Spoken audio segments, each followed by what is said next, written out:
안녕하세요. 저는 올해 63살의 나이가 되는 남자입니다. 여러분들은 시간을 돌릴 수 있다면 시간을 돌리고 싶으신가요? 저는 정말 시간을 돌리고 싶습니다. 왜냐하면 제 어리석은 실수로 인해 저는 정말 모든 것을 잃어야만 했거든요. 불과 몇 년 전까지만 해도 누구보다 행복한 가정을 꾸리고 있었고 가족들의 자랑스러운 가장이었습니다. 아내는 현명한 사람이라 내조를 굉장히 잘했고 자식들도 아들과 딸이 하나씩 있었는데 가장 존경하는 인물이 누구냐 물으면 둘 다 아빠라고 대답을 해주곤 했었죠. 그러나 한순간의 실수와 잘못된 선택으로 인해 저는 철저하게 혼자가 되어야만 했습니다. 그래서 저는 지금 매일 그날을 떠올리며 후회를 하며 살아가고 있어요. 제게 한 번만 더 기회가 주어진다면 그런 실수는 두 번 다시 하지 않을 텐데 말입니다. 저는 지금 벌을 받고 있는 것만 같아요. 제가 저희 가족들 가슴에 비수를 참 많이도 꽂았었거든요. 제가 했던 잘못은 바로 제가 두 집 살림을 하고 있었던 사실입니다. 맞아요. 할 말이 없죠. 딸과 아들을 낳아준 현명한 본처인 아내와 예쁘고 늘씬하고 애교가 많았던 여자친구 사이를 저울질했었습니다. 맞습니다. 천하의 쓰레기 같은 놈이죠, 저는. 저는 정말 어려움이 뭔지 잘 모르고 살았어요. 저희 집은 대대로 가진 건물이 많은 부잣집이었고 어렸을 때는 부모님의 뒷바라지로 저는 고생 한번 해보지 않고 자랐거든요. 커서도 마찬가지였어요. 요즘은 조물주 아래에 건물주가 있다고 하죠. 매달 월세만 걷고 그렇게 살다 보니 경제적으로 부유했습니다. 하고 싶은 건 전부 다 하고 살았고 먹고 싶은 것들도 모두 먹고 살았어요. 아내는 제 친한 친구의 여동생이었는데 너무 아름다운 사람이었습니다. 예쁜 데다 똑똑하기까지 하니 제가 졸졸 쫓아다녀서 겨우겨우 결혼에 성공했죠. 아내는 정말 저밖에 모르는 사람이었어요. 처음엔 주위 사람들이 아내 보고 남편을 무슨 하늘처럼 대하냐고 우스갯소리도 하고 그랬을 정도였으니까요. 원래 아내는 자신의 꿈은 남편의 내조를 하고 아이를 잘 키우는 현모양처였다고 하더라고요. 그래서 그런 질문은 듣는 날이 되면 저를 하나하나 챙겨주고 그런 것들이 기쁨이자 행복이라고 대답하곤 했습니다. 호의가 계속되면 권리가 된다는 영화 명대사가 있듯이 제게 쏘아 부어버리듯 내리꽂히는 아내의 큰 사랑이 어느 순간 제게 족쇄처럼 느껴지더군요. 아내가 좋은 사람이란 것도 잘 알고 있었고 아내와 저 사이에 딸과 아들이 있다는 사실도 뼈저리게 알았기 때문에 그런 생각을 하려고 하면 생각을 차단하려고 노력했어요. 하지만 한번 인식하기 시작해버린 말하기 힘든 그 갑갑함은 점점 커져만 갔고 아내의 사랑이 느껴졌었던 모든 행동들이 어느새 전부 집착으로 느껴지기까지 하더라고요. 정말 숨통을 옥죄는 것처럼 갑갑함을 느끼기 시작했습니다. 그렇게 마음이 술렁이던 도중 제가 투자를 했었던 땅이 재개발 지역으로 선정이 되면서 순식간에 정말 큰 돈을 만지게 되었어요. 그래서 그랬던 것 같아요. 갑작스럽게 치솟는 자존감과 더불어 고개 숙일 줄 모르는 자존심까지. 돈이 많으니 여자를 만나는 것도 참 쉽더군요. 술집에 가서 예쁜 아가씨 한 명 보게 되었는데 주책 같겠지만 정말 홀라당 빠져버리고 말았습니다. 제가 무슨 정신으로 그랬는지 모르겠습니다. 저는 그녀에게 돈을 엄청나게 쏟아붓기 시작했어요. 그녀의 명의로 된 집도 한 채를 사주었고 술집에서 빼낸 뒤 그곳에서 살게 했죠. 점점 아내가 있는 집으로는 들어가기 싫어지더라고요. 그렇게 가정에서 겉돌기 시작했고 어느새 평일은 그녀의 집에서, 주말엔 아내의 집에서 일상을 보냈습니다. 당연히 제 변화를 가장 빨리 눈치를 챈 사람은 제 모든 것을 하나하나 일일이 챙겨주었던 아내였어요. 하긴 모르는 것이 말이 안 되죠. 아내는 천성이 유약한 사람이었습니다. 처음 불륜을 걸렸던 날 저는 아내가 이혼을 요구하자고 하면 어쩌나 발을 동동 굴렸어요. 그런데 아내는 그런 제 예상을 비웃듯 빗나간 행동을 하더군요. 아내는 눈물을 흘렸습니다. 제게 아무런 비난도 하지 않았어요. 오히려 제게 묻더군요. 이혼하고 싶냐고 말이에요. 저는 당연히 싫다고 했어요. 아이들을 생각하면 이혼이 말이 되냐고 소리까지 버럭 질렀습니다. 그랬더니 아내가 아주 오열을 하면서 울더라고요. 그렇다면 가정으로 제발 돌아와 달라고요. 왜 이렇게 사람이 변한 거냐고요. 이런 사람 아닌 거 자기가 다 알고 있다고. 그러니 얼른 정리하고 가정으로 돌아와 달라고. 더 이상 자신을 비참하게 하지 말라고 아주 바닥에 주저앉아서 엉엉 울었습니다. 자기는 기다릴 수 있다고 하면서요. 처음엔 그게 대체 무슨 소리냐고 불륜을 딱 잡아댔어요. 내가 얼마나 바쁜 사람인데 시간이 남아도는 줄 아냐고. 어디서 무슨 이야기를 듣고 와서 내게 이러냐고. 제가 그런 헛짓거리 할 사람으로 보이냐고 큰 소리를 쳤습니다. 아내는 그저 눈물만 뚝뚝 흘리더니 제게 돌아올 때까지 기다려줄 테니 천천히 그녀와 정리를 하라고 하더라고요. 그런 말을 내뱉는 아내의 눈을 똑바로 쳐다보지 못했습니다. 지금 생각해보면 답은 아내가 정해놨을 거예요. 제가 가정에서 돌아올 테니 조금만 시간을 달라고. 이 정도라도 말을 했다면 아마 지금 상황은 많이 달라졌을 겁니다. 하지만 저는 아내에게 미안하다고 한마디도 제대로 하지 않았어요. 지금 그려보니 그때 아내의 눈엔 원망과 배신감이 한데 섞여 있었던 것 같습니다. 저는 양심의 가책이 느껴졌지만 아내보다 애인이 주는 자극적이고 짜릿한 사랑에 눈이 멀어버렸어요. 아내는 그 이후에도 묵묵히 제가 가정으로 돌아오길 기다렸던 것 같습니다. 제게 애원하기도 하고 울면서 매달리기도 하고 오히려 자기가 바뀌겠다고 기회를 한 번만 달라고 하기도 하고 제게 큰 소리를 치며 화를 내기도 했죠. 아내는 돌아와 달라 애원할 때는 눈물을 방울방울 흘렸고 그렇지 않으면 당신 그러다 정말 천벌받아 라며 저주하기도 했죠. 아내는 점점 감정적으로 변해갔습니다. 아내가 그렇게 변화해가자 저는 점점 아내를 더 멀리하게 되었어요. 그렇게 미치게 만든 건 저였는데 말이죠.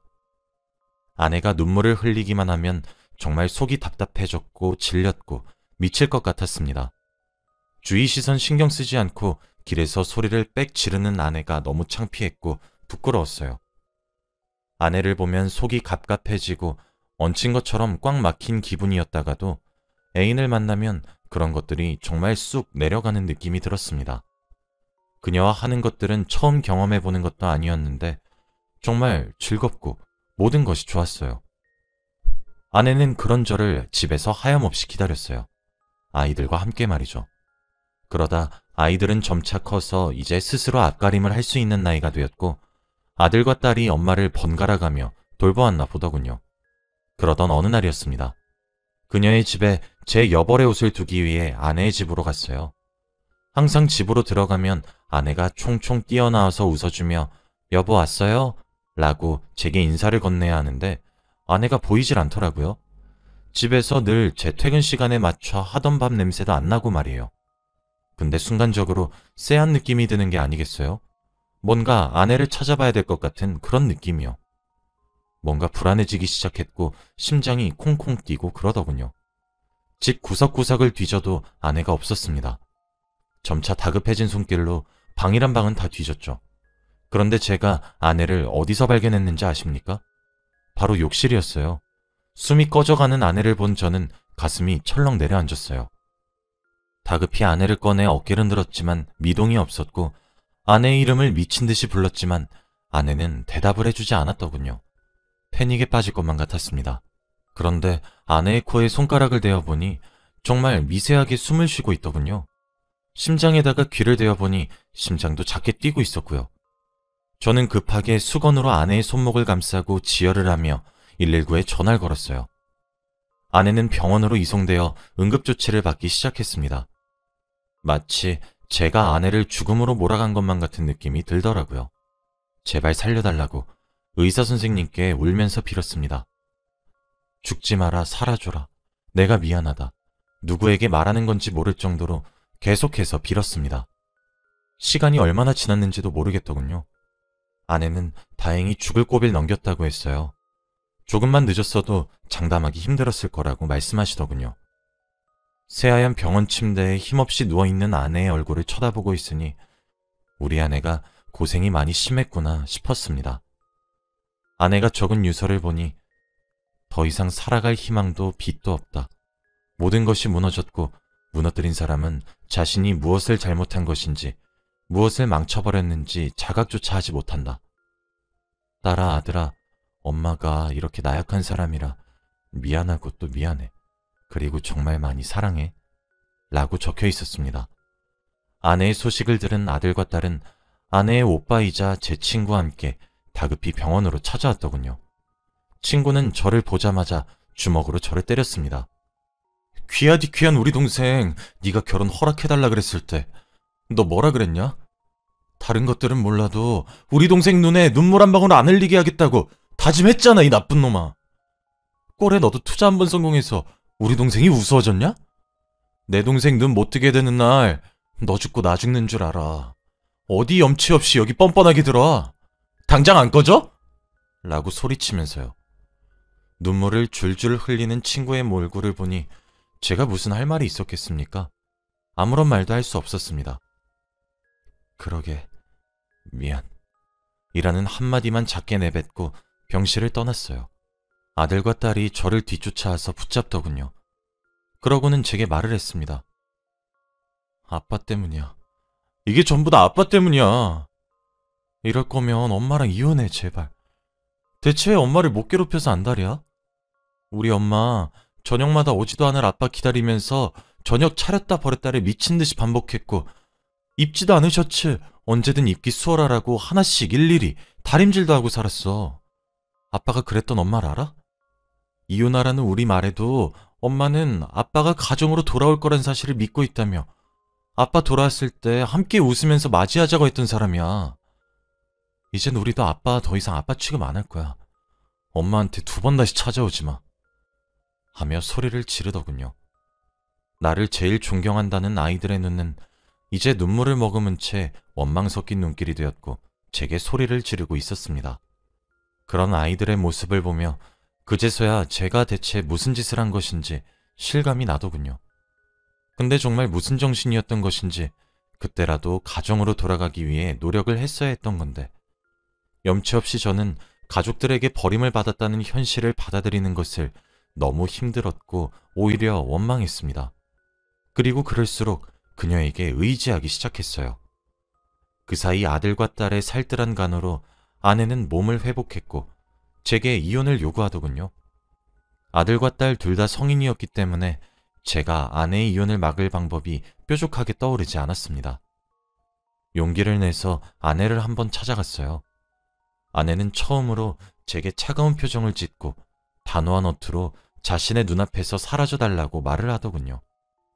오랜만에 보는 아내의 모습은 굉장히 말라 있었죠. 우아하게만 살아왔던 사람이라 항상 나이보다 젊게 보였었는데 얼굴도 많이 상해 있더라고요. 그런 모습을 한 아내에게 저는 당당할 자격이 없었습니다. 제발 이혼해달라고 고개를 돌리고 우는 모습에 정말 미안했다라는 말만 한마디를 남긴 채 도장을 찍어주었어요. 위자료도 요구하는 것들 또한 모두 주었습니다. 제가 죄를 사하는 방법이 그런 방법밖에는 떠오르지 않더라고요. 아들과 딸에게도 미리 건물들을 증여했어요. 이런 것들 필요 없다는 말에도 꾸역꾸역 쥐어주고 헤어졌네요.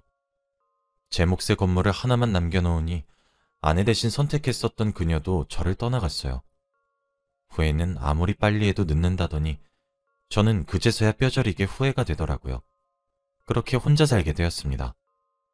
아내와 아이들이 저를 외면을 하고 나니 그제서야 알겠더라고요. 제가 멍청하고 미련했었단 사실을 말이에요. 후회에 사무쳐서 찾아도 가봤지만 정말 매몰차게 거절당했습니다. 자식들은 아버지 취급도 해주지 않더군요. 그래서일까요? 아니면 아내가 그러다 천벌 받으면 어쩔 거냐고 저주를 했기 때문일까요? 정말 하늘에서 벌을 내렸더라고요. 지금으로부터 2달 전 건강검진을 했는데 정밀검사가 필요하다고 해서 한 번 더 검사를 진행했어요. 그 결과 간암이었습니다. 간암 말기였고 왜 이제 왔냐는 의사 말에 참 할 말이 없더군요. 그로부터 8개월 정도 더 살 수 있다고 하셨으니 이제 제게 6개월이란 시간만 남았네요. 의사에게 시한부 판정을 받고 나서 가장 먼저 하고 싶었던 일이 뭐였는지 아십니까? 바로 제 아내에게 용서를 구하는 일이었어요. 아내에게 연락해서 만남을 구걸했습니다. 착한 아내는 저를 만나기 위해 나와주더군요.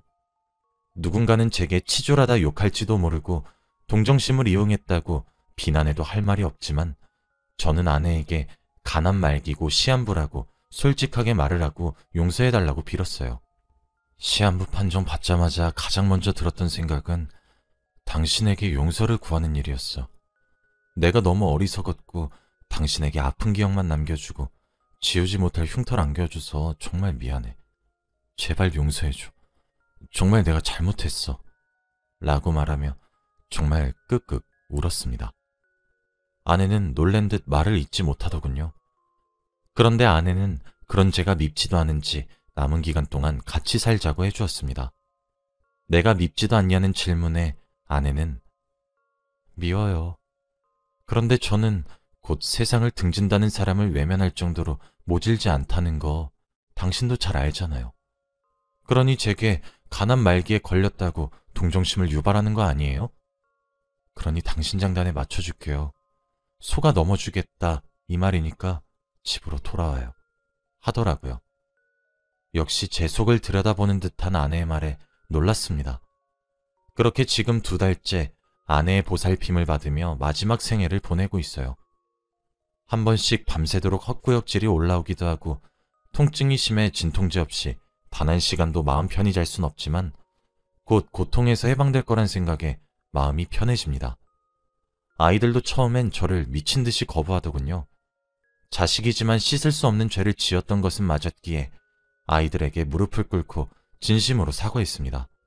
아이들도 아내를 많이 닮아 마음이 참 약하더군요. 암에 걸렸다고 하니 바로 걱정스런 표정을 짓는데 미안하기도 고맙기도 하면서 만감이 교차하는 듯한 기분이 들었습니다.